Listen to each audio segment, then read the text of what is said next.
नमस्कार मित्रांनो, कसे आहात सगळे? मस्त मजेत ना? एस क्लास एज्युकेशन बाय सुहानीमध्ये तुम्हा सर्वांचं मनापासून स्वागत आहे.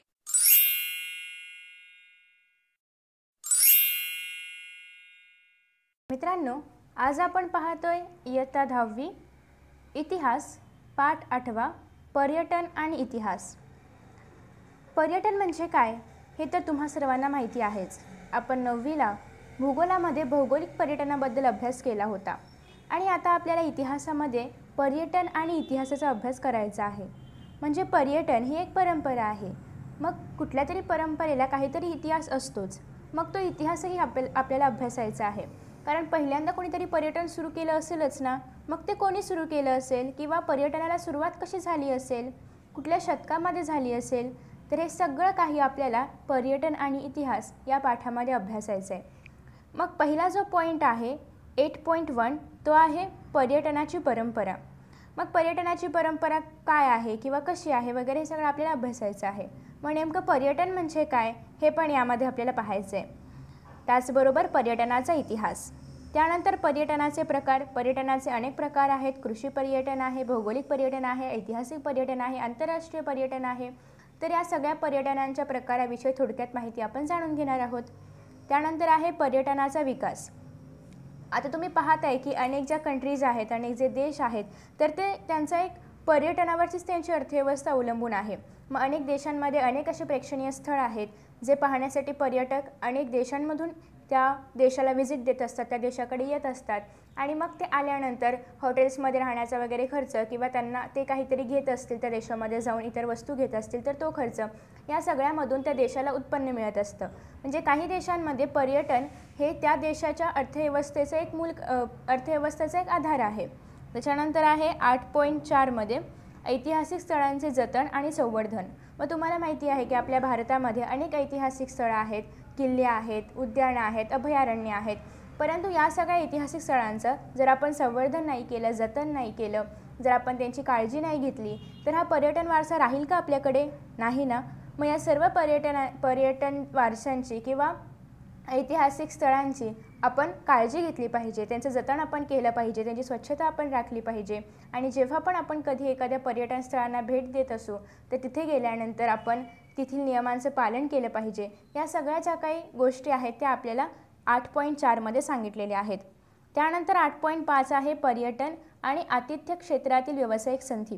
जसं की आपण प्रत्येक पाठामध्ये त्या पाठाशी निगडीत काही व्यावसायिक संधी आहेत त्यांचा अभ्यास करतोय, त्याचप्रमाणे या पाठाशी निगडीत म्हणजेच पर्यटनाशी निगडीत काही व्यावसायिक संधी आहेत त्यांचा अभ्यासही आपल्याला 8.5 मध्ये करायचा आहे. ओके. तर अशा प्रकारे आपल्याला या पाठामध्ये काय शिकायचं आहे याची ही थोडक्यात रूपरेषा होती.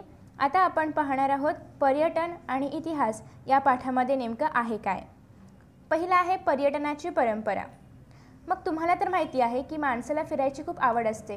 कोणीही असो त्याला फिरायला खूप आवडतं, नवीन नवीन देश बघायला आवडतं, नवीन नवीन प्रदेशांना भेटी द्यायला आवडतं. तर याच्यातूनच कुठेतरी पर्यटनाची परंपरा उदयास आली असावी. आपल्या देशात पर्यटनाची परंपरा प्राचीन काळापासून चालू आहे. तुम्हाला माहिती आहे की आपल्या देशामध्ये पर्यटनाची परंपरा खूप प्राचीन काळापासून चालू आहे. मग जसं की तुमचे आजी आजोबा असतील ते तीर्थक्षेत्रांना भेटी देतात किंवा तुम्हीही देत असाल, तुमचे आईवडीलही देतात. मग तीर्थक्षेत्रांना भेटी देणं म्हणजे काय, तर तिथे जाणं, तिथे कशा प्रकारचं धार्मिक स्थळ आहे ते पाहणं, आपली मनःशांती करणं, प्रार्थना करणं. तर हे सगळं तीर्थक्षेत्रांच्या भेटीमध्ये येतं. जसं की बरेच जण बालाजीला जातात, अनेक मंदिरांमध्ये जातात, सिद्धिविनायक असेल, तुळजापूर असेल, तर अशा अनेक ठिकाणांना भेटी दिल्या जातात. त्याला आपण तीर्थक्षेत्रांना भेटी देणं असं म्हणतो. त्यानंतर आहे स्थानिक जत्रा यात्रांना जाणे. अनेक ठिकाणी जत्रा यात्रा भरतात, तर मग त्या ठिकाणी पण भेटी दिल्या जातात. विद्याभ्यासासाठी दूरच्या प्रदेशामध्ये जाणे. विद्या अभ्यासासाठी म्हणजे काय, तर शिक्षण घेण्यासाठी दूरच्या प्रदेशांमध्ये जाणे. तर काही ठिकाणी असं काही शिक्षण असतं की जे त्या प्रदेशामध्ये गेल्यानंतर चांगलं भेटत असेल, मग त्यासाठी अनेक विद्यार्थी त्या प्रदेशामध्ये जाऊन ते शिक्षण आत्मसात करत असतात किंवा घेत असतात. मग त्यासाठी शिक्षणासाठी किंवा विद्याभ्यासासाठी दूरवरच्या देशांमध्ये जाणं. व्यापारासाठी जाणं. मग अनेक ठिकाणी व्यापारासाठी पर्यटन होतं, म्हणजे स्थलांतर होतं की एखाद्या व्यापाराच्या कामानिमित्त किंवा ज्या ठिकाणी एखादा प्रोडक्ट जास्त खपला जात असेल तर व्यापारी त्याच ठिकाणी ते विकण्यासाठी जाणार. मग हे झालं व्यापारासाठी पर्यटन. मग या निमित्तांनी पूर्वी पर्यटन घडून येत असे. मग सारांश रूपात सांगायचे झाले तर मानवाला खूप पूर्वीपासून फिरण्याची आवड आहे. ओके, तुम्हा सर्वांनाही फिरायला खूप आवडत असेल ना. मग आता माहीत आहे का तुम्हाला, बौद्ध वाङ्मयात लोकांच्या उद्बोधनासाठी स्वतः गौतम बुद्धांनी भारतातील अनेक प्राचीन शहरांना भेटी दिल्याचा उल्लेख आहे. तुम्हाला माहिती असेल की गौतम बुद्ध यांच्या अनेक कथा आहेत, तर त्यामध्ये पण तुम्ही जर पाहिलं असेल तर त्यांच्या कथा या वेगवेगळ्या प्रदेशामधल्या आहेत. मग यातून आपल्याला काय समजतं की गौतम बुद्ध किंवा त्यांचे जे भिक्खू होते तर त्यांनी अनेक शहरांना भेटी दिल्या आहेत, असा उल्लेख त्या कथा कहाण्यांमधून वगैरे आपल्याला पाहायला मिळतो. मग बौद्ध भिक्खूंना सतत भ्रमण करत राहणे आवश्यक होते. का तर त्यांना त्यांचे जे विचार होते तर ते संपूर्ण भारतभर पोचवायचे होते, भारतभर रुजवायचे होते, आणि म्हणून त्यांना भ्रमण करणं आवश्यक होतं.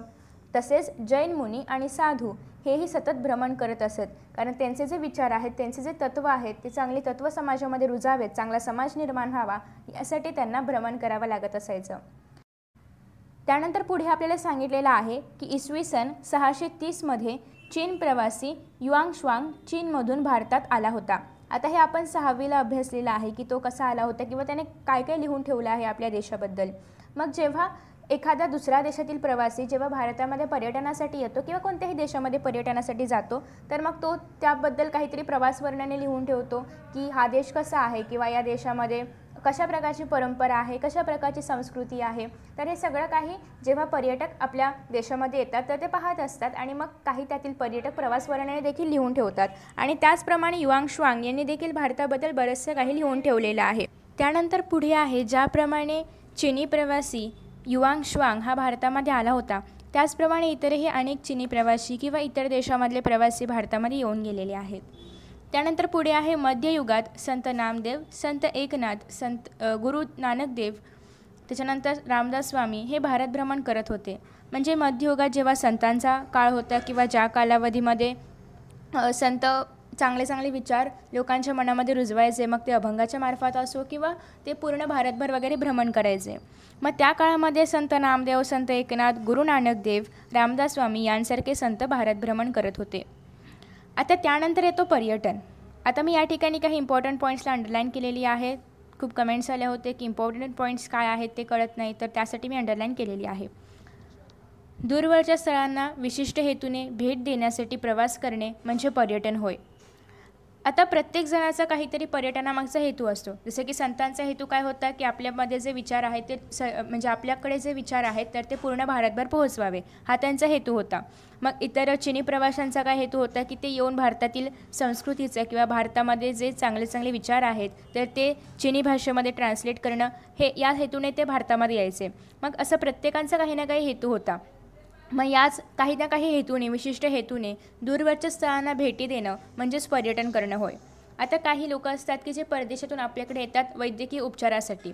मग ते काय येतात तर आपल्याकडे वैद्यकीय उपचार जे आहेत तर ते जरा कमी किमतीमध्ये होतात, त्याचबरोबर चांगल्या पद्धतीने होतात, उत्तम दर्जाचे होतात, आणि म्हणून त्यासाठी ते वैद्यकीय पर्यटन करण्यासाठी इतर देशातून आपल्या देशामध्ये येतात. मग हा त्यांचा पर्यटनाचा हेतू आहे. तर अशा प्रकारे पर्यटनासाठी विशिष्ट एक हेतू असतो, आणि पर्यटन म्हणजे काय तर दूरवरच्या स्थळांना एका विशिष्ट हेतूने भेटी देणे. त्याच्यानंतर दुसरं आहे, मग आता या पर्यटनाची सुरुवात नेमकी कधी झाली, कुठे झाली, कशी झाली ते आपण पाहूया. 19व्या शतकाच्या उत्तरार्धात थॉमस कुकने, म्हणजे थॉमस कुक हा एक व्यक्ती आहे, तर थॉमस कुकने 600 लोकांची लिस्टर ते लाफबरो अशी रेल्वे सहल आयोजित केली गेली होती, आणि पूर्ण युरोपची भव्य वर्तुळाकार सहल यशस्वीपणे त्याने घडवून आणली. कोणी सुरुवात केली? याचं नाव आहे थॉमस कुक. आणि कुकनेच पर्यटक तिकिटे विकण्याचा एजन्सी व्यवसाय सुरू केला. तर तुम्हाला माहिती असेल की अनेक पर्यटक तिकिटे असतात, म्हणजे जे जसं की अनेक सेवा पण आता उपलब्ध आहेत, केसरी टूर्स वगैरे. तर अशा प्रकारचे जे एजन्सी व्यवसाय आहेत याची सुरुवात कोणी केली गेली होती खूप आधी? कुठल्या शतकामध्ये? तर 19व्या शतकामध्ये. कोणी केली होती? थॉमस कुकने. ओके, तर मग यांनी सुरू केली होती पर्यटक तिकिटे विकण्याची एजन्सी. मग आता त्यांनी काय केलं होतं की पूर्ण युरोपची, म्हणजे संपूर्ण युरोपची एक वर्तुळाकार सहल घडवून आणली होती. मग आता अशाच प्रकारे काही इतरही युरोपमधील पर्यटक आहेत, त्यांचा अभ्यास आपण करणार आहोत. युरोपमधील आहेत आणि अनेक ठिकाणाचे पण आहेत. तर त्यातील पहिला आहे, माहीत आहे का तुम्हाला, मध्ये आपल्याला सांगितलेलं आहे पान क्रमांक 52 जगातील पहिला युरोपीय शोधक प्रवासी म्हणून बेंजामिन ट्युडेला प्रसिद्ध आहे. आणि त्यांचा जन्म स्पेनमध्ये झाला होता. आणि आता त्यांनी पर्यटन कुठे कुठे केलेलं आहे त्याची नावं आपल्याला दिलेली आहेत. 1159 ते 1173 दरम्यान त्याने फ्रान्स, जर्मनी, इटली, ग्रीस, सिरिया, अरबस्तान, इजिप्त, इराक, पर्शिया, जसं की इराण, त्याला आपण इराण म्हणतो, त्याच्यानंतर भारत व चीन या देशांना त्यांनी भेटी दिलेल्या आहेत. नाव होतं बेंजामिन ट्युडेला. मग त्यांनी भेटी दिल्यानंतर त्या प्रवासादरम्यान त्यांनी काय काय पाहिलं किंवा त्यांचे काय अनुभव होते लोकांशी, म्हणजे त्यांनी ज्या ठिकाणी भेट दिल्या होत्या तिथे लोक कशी होती, लोकांशी त्यांनी बोलणं वगैरे केलं असेल आणि मग त्या प्रदेशाबद्दल माहिती मिळवून काहीतरी त्यांनी अनुभव लिहिले असतील. मग ते असे 1159 पासून ते 1173 पर्यंत त्यांनी असं भ्रमण केलं होतं विविध देशांमध्ये. आणि मग त्यांना जे काही अनुभव आले होते ते त्यांनी त्यांच्या दैनंदिनीमध्ये लिहिले होते.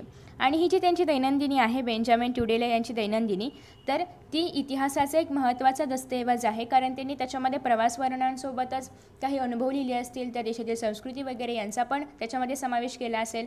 म्हणजे याच्यातून आपल्याला कितीतरी देशांची माहिती मिळू शकते या दैनंदिनीमधून. म्हणूनच ही जी दैनंदिनी आहे तर हा इतिहासाचा एक महत्त्वाचा दस्तऐवज आहे. त्याच्यानंतर आहे मार्को पोलो. 13व्या शतकातील मार्को पोलो या इटालियन प्रवाशाने आशिया खंड आणि विशेषतः चीनची ओळख युरोपाला करून दिली.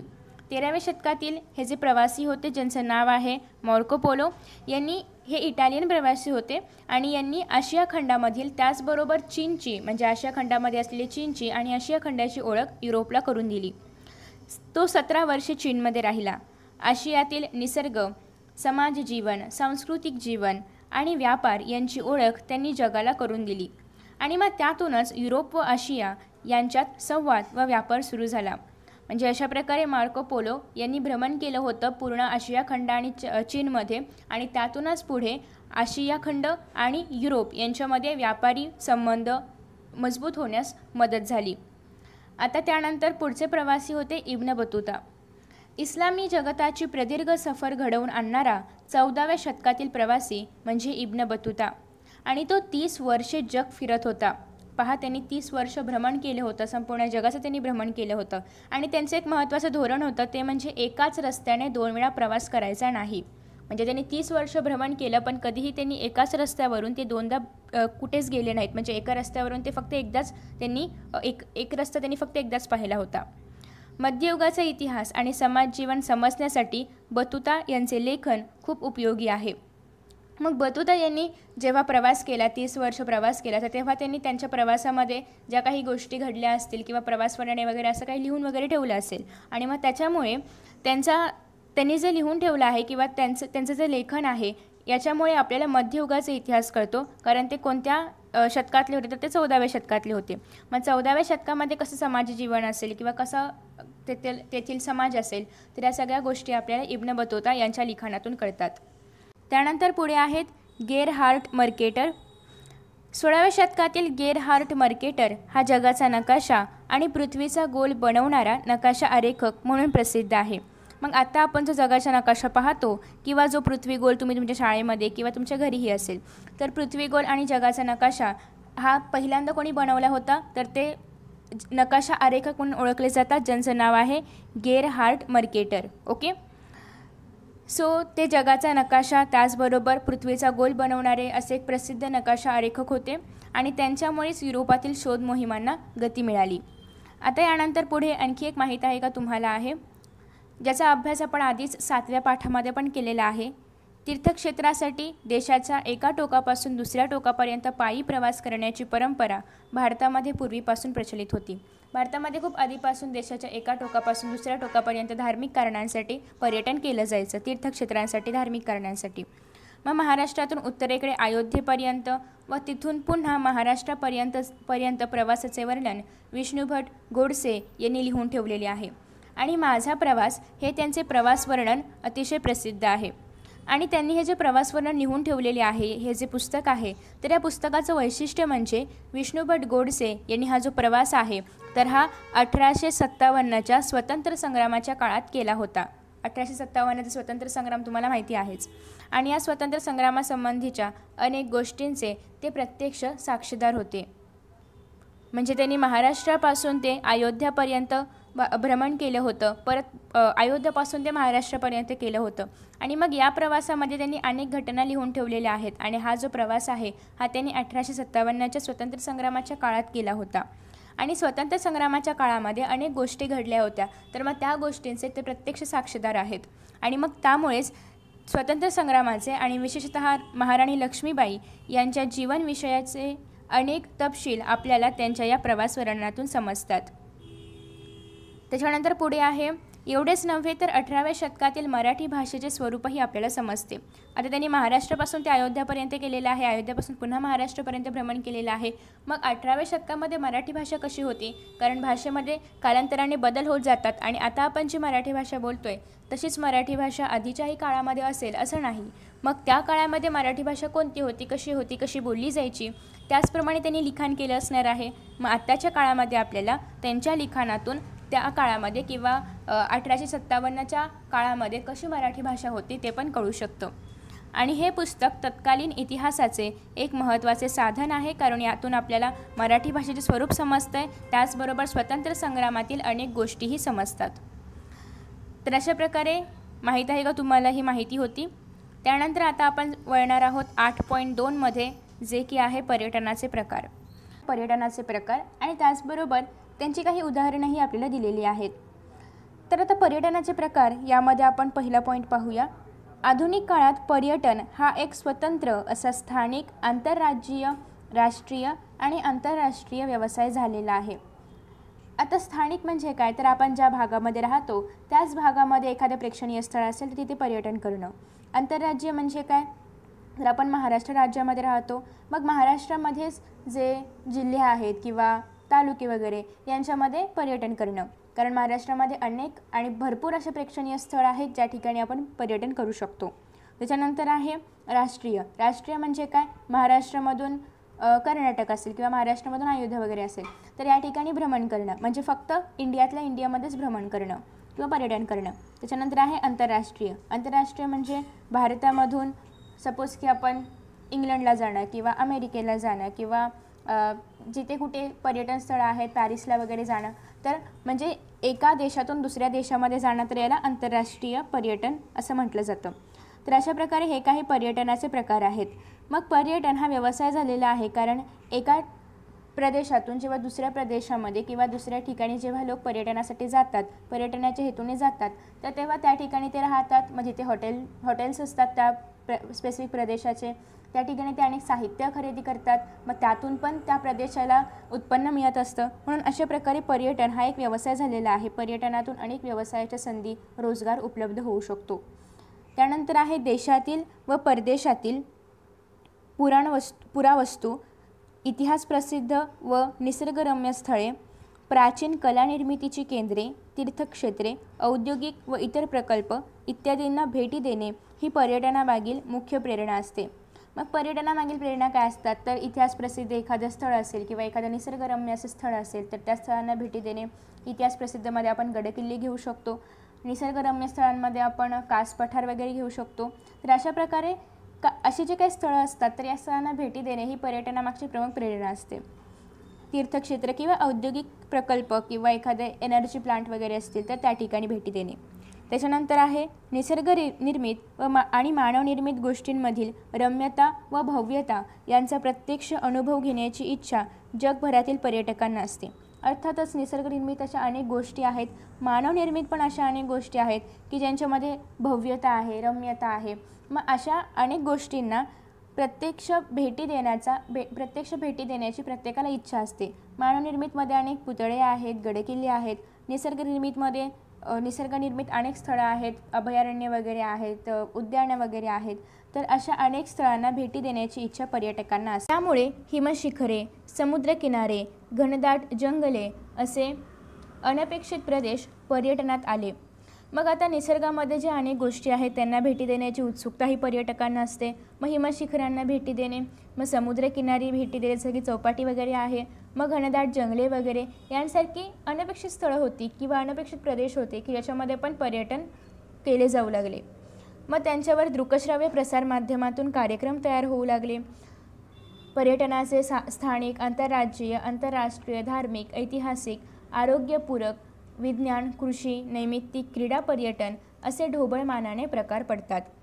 मग अनेक पर्यटक ज्याप्रमाणे पर्यटन करत असतात, मग त्यावर आधारित पर्यटनाचे काही प्रकार पाडण्यात आलेले आहेत. जसं की पर्यटनाचे स्थानिक प्रकार. स्थानिक म्हणजे काय की फक्त आपण ज्या सिटीमध्ये किंवा ज्या प्रदेशामध्ये राहतो त्याच ठिकाणी फक्त आजूबाजूच्या परिसरामध्ये पर्यटन करणं. आंतरराज्य म्हणजे आपल्या राज्यामध्ये फक्त पर्यटन करणं. आंतरराष्ट्रीय म्हणजे एका देशातून दुसऱ्या देशामध्ये पर्यटन करणं. आणि राष्ट्रीय म्हणजे फक्त आपल्या देशामध्ये पर्यटन करणं. त्याच्यानंतर धार्मिक पर्यटन, धार्मिक हेतूने पर्यटन करणं. ऐतिहासिक पर्यटन म्हणजे ऐतिहासिक स्थळांना भेटी देणं. आरोग्यपूरक म्हणजे जसं की अनेक असे योगा सेंटर्स वगैरे असतात किंवा ज्या ठिकाणी गेल्यानंतर आपल्याला खूप प्रसन्न वाटतं किंवा असे अनेक मनशांतीचे केंद्र वगैरे आहेत तर त्यांना भेटी देणे किंवा तिथे पर्यटन करणे. त्याच्यानंतर विज्ञान पर्यटन, जसं की नेहरू तारांगण आहेत, त्याला तिथे जर आपण व्हिजिट दिली तर ते काय झालं, विज्ञान पर्यटन झालं. कृषी पर्यटन, मग आजकाल कृषी पर्यटन हा एक पर्यटनाचा नवीन प्रकार उदयास आलेला आहे. नैमित्तिक पर्यटन, जसं की माणसाला फिरण्यासाठी कारणाची आवश्यकता असते, मग कुठल्या तरी एका निमित्ताने केलेलं पर्यटन. क्रीडा पर्यटन तुम्हा सर्वांना माहितीच आहे. असे पर्यटनाचे प्रकार पडतात. आता त्या प्रत्येक प्रकाराबद्दल आपण माहिती जाणून घेणार आहोतच. स्थानिक व आंतरराज्यीय पर्यटन हा प्रवास सुलभ असतो. का सुलभ असतो तर तो देशातल्या देशामध्ये असतो आणि मग याच्यामध्ये भाषा, चलन, कागदपत्रे यांचा काही फारसा अडथळा येत नाही. आता जर सपोज की आपल्याला इंडियामधून जायचं आहे अमेरिकेला किंवा इंडियामधून जायचं आहे दुबईला, तर आपल्याला व्हिसा पाहिजे, पासपोर्ट पाहिजे, तरी सगळी कागदपत्र आपल्याकडे असायला पाहिजेत. पण जर आपण आंतरराज्य किंवा स्थानिक पर्यटन करतो आहे तर मग त्याच्यामध्ये भाषेचा काही फारसा भाषेचा काही प्रॉब्लेम येत नाही. कारण जर आपण महाराष्ट्रामध्येच पर्यटन करतो आहोत तर सगळीकडे मोस्टली मराठी भाषेच बोलली जाते. त्याच्यामुळे भाषेचा प्रॉब्लेम येत नाही, चलनाचा प्रॉब्लेम येत नाही, कारण आपल्या पूर्ण देशामध्ये रुपये हे एकच चलन चालतं. पण जर आपण भारतातून अमेरिकेमध्ये जात आहोत तर मग चलनाचा प्रॉब्लेम येणार, कारण अमेरिकेचं चलन काय आहे, डॉलर, भारताचे चलन काय आहे, रुपीज. तर अशा प्रकारे चलनाचा प्रॉब्लेम येऊ शकतो जर आपण बाहेरच्या देशांमध्ये प्रवास केला तर. पण जर आपण आंतरराज्य किंवा स्थानिक पर्यटन करतोय तर मात्र चलन, भाषा किंवा कागदपत्रे यांचा काही फारसा प्रॉब्लेम येत नाही. विशेष म्हणजे आपल्याला उपलब्ध असलेल्या वेळेप्रमाणे आपण त्याचं नियोजन करू शकतो. आता स्थानिक किंवा आंतरराष्ट्रीय जर पर्यटन असेल तर मग आपल्याकडे जेवढा वेळ उपलब्ध आहे त्या वेळामध्ये आपण जाऊन परत येऊ शकतो, कारण ते जवळ आहे. ओके. पण जर इथून जर लांब कुठे जायचं असेल तर मात्र आपल्याला खूप वेळ त्यासाठी काढावा लागणार आहे. एक स्पेसिफिक काहीतरी आपल्याला टाईम टेबल तयार करावं लागणार आहे. पण जर स्थानिक किंवा आंतरराज्यीय पर्यटन असेल तर मग आपण आपल्या वेळेनुसार त्याचं नियोजन करू शकतो. त्यानंतर आहे आंतरराष्ट्रीय म्हणजे इंटरनॅशनल, एका देशामधून दुसऱ्या देशामध्ये पर्यटनासाठी जाणे. जहाज, रेल्वे आणि विमान यांच्यामुळे आंतरराष्ट्रीय पर्यटन करणे पूर्वीपेक्षा सोपे झालेले आहे. कारण आता विमानामुळे आपण लगेच पोहोचू शकतो. जहाज आहे, जलमार्गाने आपण एका देशातून दुसऱ्या देशामध्ये जाऊ शकतो.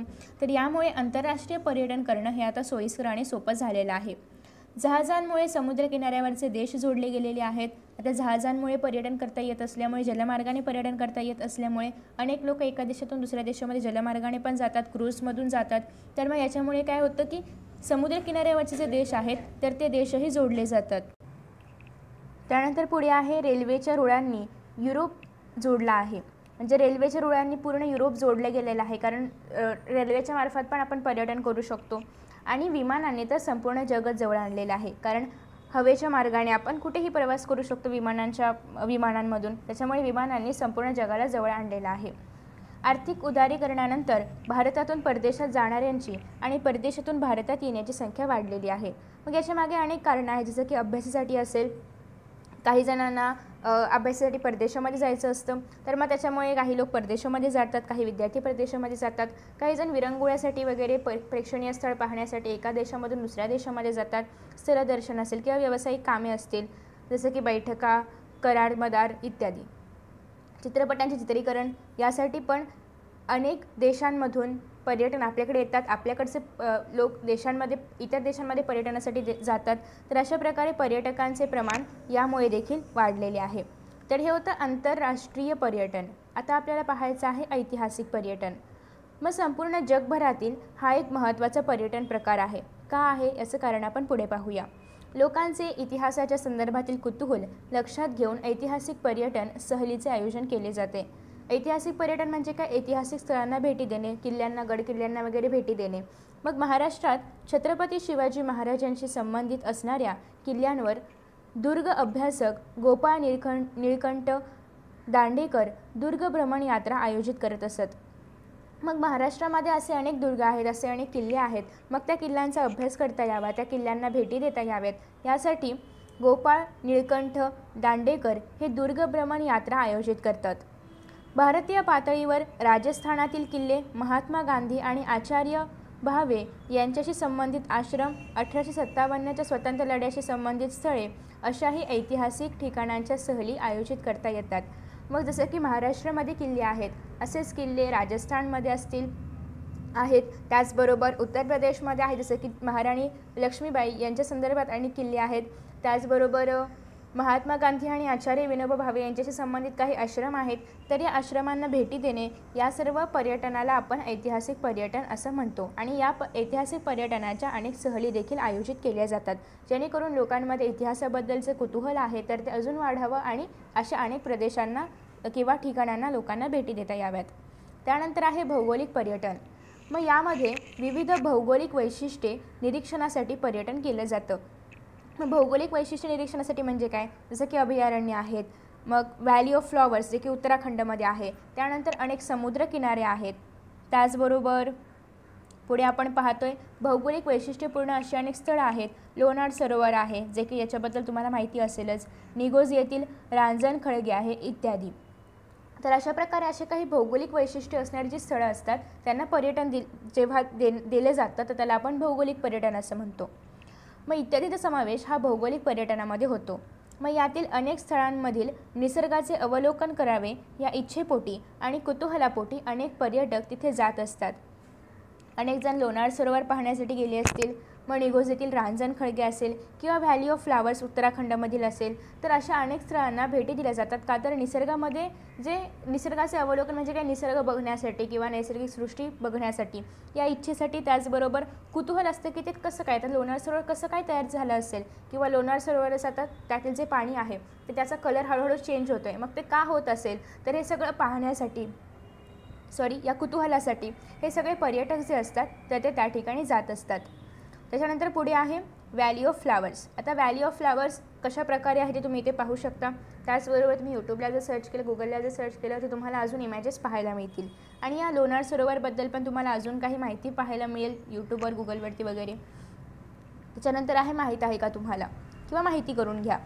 जगभरातील अनेक समाजांतील लोक अनेक ठिकाणी विखुरलेले आहेत आणि मग त्यांच्यामध्ये प्रचलित असलेल्या पुराणकथा आणि त्या पुराणकथांशी जोडली गेलेली भौगोलिक स्थळे यांमुळे त्यांच्यातील एकात्मतेची भावना टिकून राहते. त्या स्थळांना भेट देण्यास महत्त्व येते आणि यातूनच धार्मिक पर्यटनाची सुरुवात होते. उदाहरणार्थ चारधाम आहे, 12 ज्योतिर्लिंगे, यामध्ये बहुसंख्य ठिकाणी लोकांची सोय व्हावी यासाठी पुण्यश्लोक अहिल्याबाई होळकर यांनी आपल्या व्यक्तिगत गंगाजळीतून लोकोपयोगी कामे केलेली आहेत. मग त्यांनी अनेक ठिकाणी असे अनेक लोकोपयोगी कामे म्हणजे पाणपोया वगैरे उभारलेल्या आहेत की लोक जेव्हा या ठिकाणी धार्मिक पर्यटनासाठी येतील किंवा तीर्थक्षेत्रासाठी जात असतील तर तेव्हा त्यांना कुठल्याही प्रकारच्या अडचणी निर्माण होऊ नयेत यासाठी त्यांनी पाणपोई वगैरे यांसारख्या अनेक लोकोपयोगी कामे केलेली आहेत, लोकांच्या उपयोगासाठी पडणारी किंवा समाजाच्या उपयोगासाठी पडणारी. तर अशा प्रकारे धार्मिक स्थळांना सुरुवात झाली होती आणि धार्मिक स्थळांची काही उदाहरणं दिलेली आहेत. चारधाम यात्रा असेल किंवा 12 ज्योतिर्लिंगे यांसारखी काही उदाहरणे आहेत. आता चारधाम यात्रा किंवा 12 ज्योतिर्लिंगांबद्दल जर तुम्हाला बघायचं असेल तर ते पण तुम्ही गुगलवरती जाऊन किंवा यूट्यूबवरती जाऊन वगैरे सर्च करू शकता. त्यानंतर आहे आरोग्य पर्यटन. आता आरोग्य पर्यटन म्हणजे काय, तर भारतातील वैद्यकीय सेवा व सुविधा पाश्चात्यांच्या मते स्वस्त आणि दर्जेदार आहेत. पाश्चात्य म्हणजे काय, इतर देशांमधले जे लोक आहेत. आता पाश्चात्य परंपरा पण आपण पाहिलेली, त्याच्यामधून तुम्हाला पाश्चात्य म्हणजे काय कळलं असेलच. मग इतर देशांमधले जे लोक आहेत त्यांना असं वाटतं की भारतामधल्या ज्या वैद्यकीय सेवा आहेत त्या कशा आहेत, स्वस्त आणि त्याचबरोबर दर्जेदार देखील आहेत. आणि मग या कारणासाठी परदेशी प्रवासी जे आहेत किंवा परदेशी लोक जे आहेत तर ते आरोग्य सेवा मिळवून घेण्यासाठी भारतामध्ये येतात. आणि त्याचबरोबर भारतामध्ये मुबलक असं सूर्यप्रकाश देखील उपलब्ध आहे, कारण भारतातून कर्कवृत्त जातं आणि त्याच्यामुळे भारतामध्ये सूर्यकिरणे जे आहेत ते मुबलक प्रमाणामध्ये आहेत. म्हणजेच भारतामध्ये मुबलक असा सूर्यप्रकाश देखील आहे आणि त्याचा लाभ घेण्यासाठी कितीतरी लोक हे भारतामध्ये येतात. योग शिक्षण आणि आयुर्वेदिक उपचारांसाठी तुम्हाला तर माहितीच आहे की आपल्या देशामध्ये योगा किती पूर्वीपासून केला जातो ऋषीमुनींपासून, आणि आता तर वर्ल्ड योगा डे पण सेलिब्रेट केला जातो. तर अशा प्रकारे योग शिक्षण किंवा आयुर्वेदिक उपचारासाठी, कारण भारतामध्ये आयुर्वेदाची पण खूप मोठी परंपरा आहे आणि आयुर्वेदिक उपचारासाठी देखील परदेशी पर्यटक जे आहेत तर ते भारतामध्ये येत असतात आणि यातून देखील आपल्या भारताला मोठ्या प्रमाणामध्ये उत्पन्न मिळत असते. त्यानंतर आहे कृषी पर्यटन. शहरी संस्कृतीत वाढलेल्या आणि कृषी पर्यटनाची माहिती नसलेल्यांसाठी कृषी पर्यटन हा प्रकार अलीकडच्या काळामध्ये झपाट्याने पुढे आलेला आहे. मग जसे की जे लोक परदेशामध्ये राहतात किंवा जे लोक शहरामध्ये राहतात तर त्यांना शेती कशी केली जाते किंवा शेतीमध्ये म्हणजे कशा प्रकारे प्रक्रिया वगैरे केली जाते तर हे काही माहिती नसतं. मग ते माहीत करून घेण्यासाठी एक नवीन प्रकार आला आहे, तो म्हणजे कृषी पर्यटन. आणि आजकाल कृषी पर्यटनाला खूप चालना मिळत आहे. खूप मोठ्या प्रमाणामध्ये कृषी पर्यटन केलं जातं. का तर जे लोक शहरामध्ये राहतात किंवा जे लोक बाहेरच्या देशांमध्ये राहतात त्यांना शेती कशी केली जाते किंवा शेतीची कामं कशी केली जातात किंवा अशा अनेक गोष्टी माहिती नसतात की हे झाड कसं येतं किंवा ते झाड कसं येतं किंवा ज्या काही गोष्टी आपण रोजच्या जीवनामध्ये वापरतो तर त्या कशा काही नेमक्या शेतीमध्ये तयार होतात, हे अशा बऱ्याचशा गोष्टी शहरी संस्कृतीमध्ये वाढलेल्या मुलांना किंवा इतरांना माहिती नसतात. मग यासाठीच एक प्रकार आजकालच्या काळामध्ये प्रचलित झालेला आहे, तो म्हणजे कृषी पर्यटन. आता यानंतर आहे अलीकडे भारतीय शेतकरी दूरवरच्या कृषी संशोधन केंद्रे, कृषी विद्यापीठे, इस्रायलसारखे शेतीच्या क्षेत्रात अभिनव प्रकल्पाद्वारे नवीन तंत्रज्ञान विकसित करणारे देश यांसारख्या ठिकाणांना शेतीच्या आधुनिक तंत्रज्ञानाची माहिती करून घेण्यासाठी भेट देऊ लागले आहेत. म्हणजे जसं की तुम्हाला माहिती असेल की इस्रायलमध्ये खूप वेगवेगळ्या प्रयोगांद्वारे किती छान पद्धतीने ते लोक शेतीवरती प्रयोग करत आहेत आणि खूप छान आहे. तुम्ही त्याच्याबद्दलचे व्हिडिओज पण सर्च करू शकतात. तर मग अशा प्रकारे खूप नवीन तंत्रज्ञानाच्या आधारे ते शेतीमध्ये प्रगती करीत आहेत आणि मग त्या देशाला भेट देऊन तेथील संस्कृती किंवा तिथे कशाप्रकारे तंत्रज्ञान विकसित होत आहे हे पाहण्यासाठी अनेक लोक भेटी देत असतात. त्यानंतर आहे क्रीडा पर्यटन. क्रीडा पर्यटन हा 20व्या शतकात उदयाला आलेला एक प्रकार आहे. जसं की जागतिक पातळीवरती अनेक स्पर्धा होत असतात. ऑलिम्पिक आहे, विम्बल्डन आहे, जागतिक बुद्धिबळ स्पर्धा आहे, आंतरराष्ट्रीय क्रिकेटच्या स्पर्धा होतात. तर भारतीय पातळीवर हिमालयन कार रॅली आणि महाराष्ट्र पातळीवर महाराष्ट्र केसरी कुस्ती स्पर्धा यांसारखे अनेक स्पर्धा होत असतात. मग हे सामने पाहायला जाण्यासाठी जे पर्यटन केलं जातं त्याला आपण क्रीडा पर्यटन असं म्हणतो. जसं की अनेक लोक क्रिकेटच्या स्पर्धा पाहण्यासाठी किंवा जर आंतरराष्ट्रीय क्रिकेटच्या स्पर्धा असतील तर त्यासाठी अनेक लोक इतर देशांमध्ये जाऊन ते स्पर्धा पाहतात. त्याचबरोबर इतर राज्यातील लोक महाराष्ट्र केसरी कुस्ती स्पर्धा पाहण्यासाठी येतात. तर अशा प्रकारे हे जे पर्यटन आहे, सामने पाहण्यासाठी वगैरे जे पर्यटन केलं जातं त्याला आपण क्रीडा पर्यटन असं म्हणतो. त्यानंतर आहे नैमित्तिक पर्यटन. मग माणूस पर्यटनासाठी अनेक कारणे शोधत असतो, कारण माणसाला फिरायला प्राचीन काळापासूनच आवडतं. मग 21व्या शतकामध्ये अशा अनेक संधी उपलब्ध झालेल्या आहेत. उदाहरणार्थ भारतातील विविध देशांमधील फिल्म फेस्टिवल्स, संमेलने, आंतरराष्ट्रीय पुस्तक प्रदर्शने इत्यादी. म्हणजे जसं की भारतामध्ये असे अनेक तुम्हाला माहिती आहे की मराठी साहित्य संमेलन वगैरे आयोजित केलं जातं. तर अशा प्रकारे या साहित्याला लोक येतात, म्हणजे त्यांचं त्या निमित्ताने पर्यटनच घडून येतं. मग असे काही नैमित्तिक पर्यटन घडून यावेत यासाठी जगामध्ये विविध फिल्म फेस्टिवल्स वगैरे आयोजित केले जातात, संमेलनं आयोजित केली जातात, पुस्तक प्रदर्शने आयोजित केली जातात आणि अशा कारणासाठी लोक एका ठिकाणाहून दुसऱ्या ठिकाणी जात असतात. मग महाराष्ट्रातील साहित्य रसिकही दरवर्षी अखिल भारतीय मराठी साहित्य संमेलनासाठी जात असतात. तर अशा पद्धतीने मानवाचा कोणत्या ना कोणत्या निमित्ताने पर्यटन हे घडून येत असतं. मग आता या ठिकाणी आपल्याला सांगितलेलं आहे, चला शोधूया. काय शोधायचं आहे आपण पाहूया. वरील प्रकारांव्यतिरिक्त विज्ञानविषयक पर्यटन, विरंगुळा, सांस्कृतिक पर्यटन व समूह पर्यटन या प्रकारांची माहिती शिक्षक व आंतरजालाच्या इंटरनेटच्या माध्यमातून शोधून घ्या. आता विज्ञानविषयक पर्यटन म्हणजे काय, तर विज्ञानाचे उपक्रम किंवा विज्ञानाचे प्रयोग वगैरे पाहण्यासाठी केलेले पर्यटन. आता तुम्हाला माहिती आहे की अनेक ठिकाणी विज्ञान प्रदर्शने पण आयोजित केली जातात. तर मग तिथे जेव्हा आपण ती प्रदर्शने पाहण्यासाठी किंवा त्या मुलांनी जे काही प्रयोग केलेले आहेत ते पाहण्यासाठी जेव्हा आपण जातो तर ते पण एक प्रकारचं विज्ञानासाठी केलेलं पर्यटन होतं, म्हणजे विज्ञानविषयक पर्यटन केल्यासारखंच आहे. त्याच्यानंतर नेहरू तारांगण वगैरे यांसारख्या जेव्हा आपण केंद्रांना भेट देतो तर ते पण एक विज्ञानविषयक पर्यटन आहे. मग विरंगुळासाठी काय, तर काही जण कविता संमेलनाला वगैरे पर्यटन करत असतात, किंवा विरंगुळा जिथे आपला होतो त्या ठिकाणी जेव्हा आपण एखादं पर्यटन करतो तर ते विरंगुळा संदर्भात आलं. त्याच्यानंतर सांस्कृतिक पर्यटन आहे, अनेक सांस्कृतिक कार्यक्रमांसाठी वगैरे पर्यटन केलं जातं. आणि त्याचबरोबर समूह पर्यटन म्हणजे काय, तर ग्रुप पर्यटन किंवा फॅमिली पर्यटन. तुम्ही सगळेजण एकत्र येऊन जर जात असाल समूहाने कुठे पर्यटन करण्यासाठी तर ते झालं समूह पर्यटन. तर अशा प्रकारे हे पर्यटनाचे आणखी काही प्रकार आहेत. तर इथपर्यंत आपण पर्यटनाचे प्रकार आणि पर्यटनाची परंपरा याचा अभ्यास केलेला आहे. तर यानंतर आता आपण व्हिडिओचे 2 पार्ट्स करतो आहे, कारण हा व्हिडिओ खूप मोठा होईल. त्यापेक्षा आपण 2 पार्ट्स करूया आणि पर्यटनाचा विकास आणि पर्यटनाच्या स्थळांचे जतन आणि संवर्धन आणि पर्यटनासंबंधी ज्या काही व्यवसायाच्या संधी आहेत त्या आपण पुढील व्हिडिओमध्ये पाहणार आहोत. तर आय होप की तुम्हाला हा व्हिडिओ आवडला असेल. Thank you so much for watching this video. See you in next video.